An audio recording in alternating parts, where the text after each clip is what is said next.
Another optical technology, my background, I'm a spectroscopist by trade, so you'll see that a lot of the technologies that we look at have been are optically based. And one of those is a company called MarqMetrix. These guys came out of the Center for Process Analytical Chemistry out of Washington State.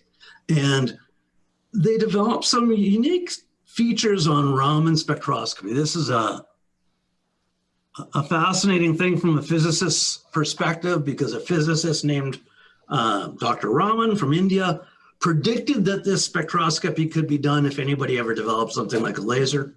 And then when the laser was developed, they actually started doing it. And so it's kind of cool because he anticipated this technology coming when other technologies became available.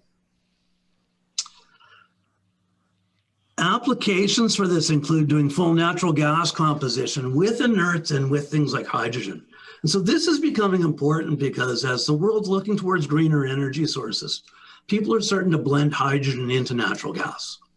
And a lot of the existing gas chromatographs that are out there can't make that hydrogen measurement without significant modification. And so this is a technology that can give us a very fast analysis of a natural gas stream, do the C1 through C6 hydrocarbons, and to do the hydrogen, nitrogen, oxygens.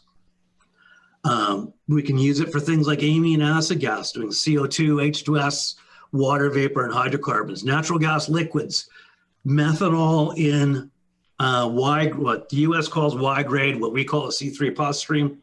But people often want to know their methanol in their LPG. And methanol has a nice unique peak in the Raman that lets us do trace methanol measurements.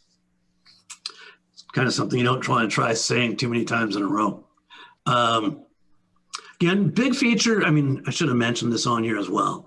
No moving parts. A lot of these optical technologies have the advantage that they have no moving parts. So from that perspective, they can be very low maintenance. They tend to be very fast response. And this is a fairly small device. The probe sits into a T or a fitting like this and has process fluid going by at line temperatures and line pressures again. So it's another optical method by which we can make these measurements fast with very low maintenance. I'm just going to pop up a little natural gas chromatograph.